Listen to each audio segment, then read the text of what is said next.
5 exercises to help you walk correctly.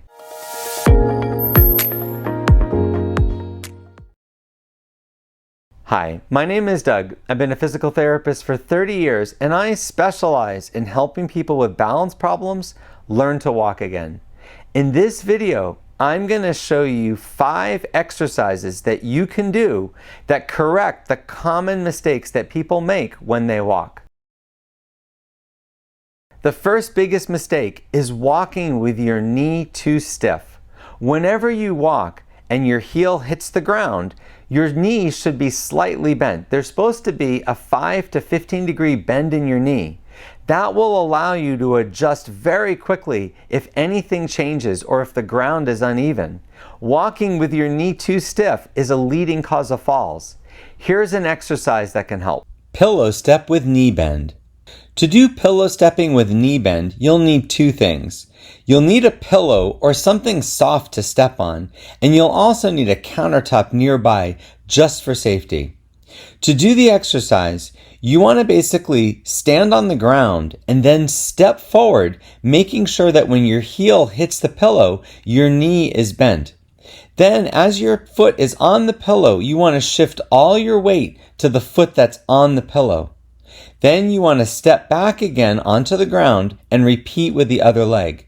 You want to alternate right leg and left leg. Each time you're stepping forward, making sure that your knee is slightly bent. This exercise will help improve your knee proprioception and help you remember to always step on a bent knee. The normal gait pattern is to walk with your knee slightly bent and not hyperextended. Practicing this exercise over and over can help remind you to do this again. I recommend that you practice this for 5 minutes a day, every day, until you see an improvement. Whenever you walk, you should always have a 5 to 15 degree bend in each knee as your heel strikes the ground. Another big problem is not turning correctly. Whenever you walk and you have to make a turn, it's very important not to cross your legs.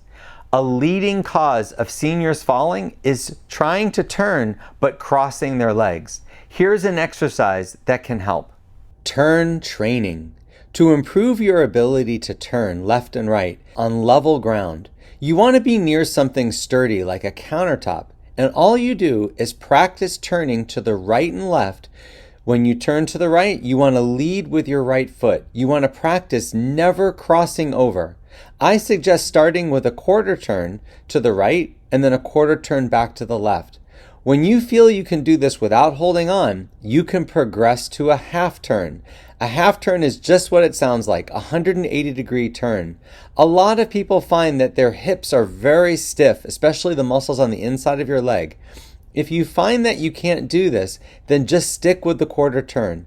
But practicing the quarter turn over and over again, I suggest for at least 5 minutes a day, will greatly improve your ability to turn, and it'll prevent falls because it'll train you to turn in the correct way.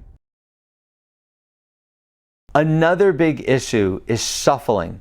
Shuffling is when you walk with your feet too wide apart.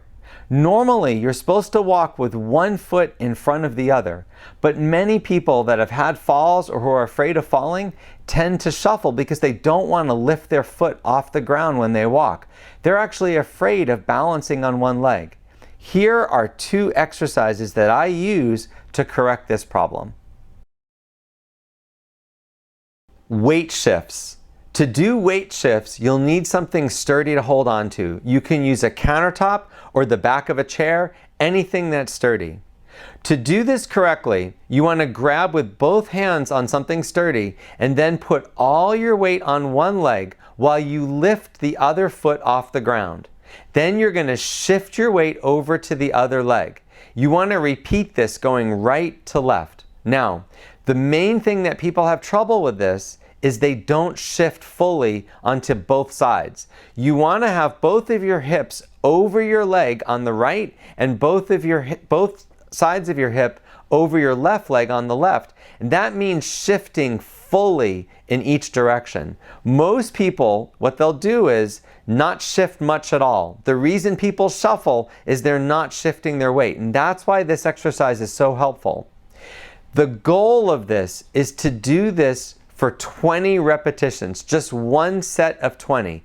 This isn't really an exercise as much as it is a balance training thing. So you only want to try to work up to doing 20 repetitions to the right and 20 to the left. Many people have trouble with this and they can only do 3 or 4 repetitions before they find it difficult. That's fine. You have to start somewhere. I would tell you to practice this over the course of weeks, if not months, to get better at it. Single leg standing. To do single leg standing, you need something sturdy in front of you. You can use a countertop or the back of a chair, anything that's sturdy. You want to lift one leg up and shift all your weight over to the one leg you're going to stand on, and then try to let go. Your goal with this exercise is to let go for 20 seconds before you have to grab the counter and then shift to the other leg and do the same thing for 20 seconds. We want you to be able to do this 3 times on each leg for 20 seconds.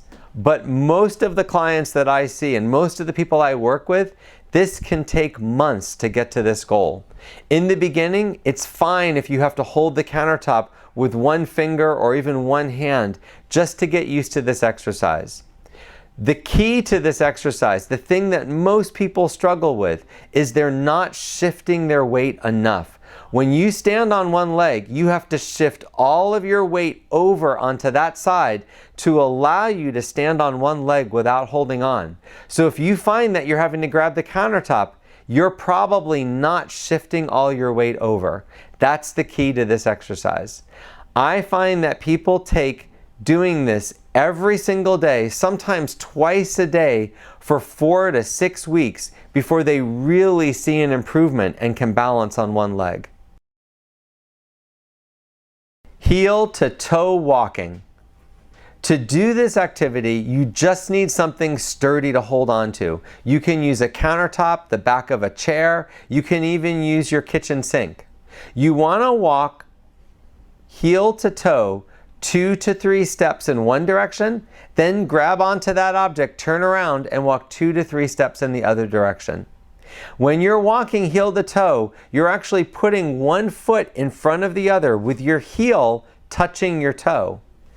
Your goal for this exercise is to do this 3 times in each direction without holding on.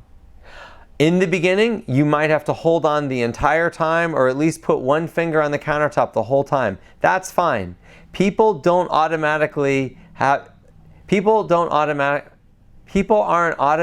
able to do this exercise. Most of my clients have to practice this for weeks, if not months, every single day before they get good enough to do it without holding on. With any balance exercise, you want to practice it at least for 5 minutes a day. So no matter what the exercise, you want to keep repeating it for about 5 minutes. There's not a specific number of sets and reps. You just want to do it for about 5 minutes and try to practice that every single day. I hope you found this video helpful. If you want to see more videos like this, please subscribe to my channel. And if you would like to work with a therapist or trainer that's trained in the techniques that you just saw, they can go to proprioceptiverehab.com to get training from me in exactly how to do this. I offer a course in proprioceptive rehabilitation for physical therapists and personal trainers.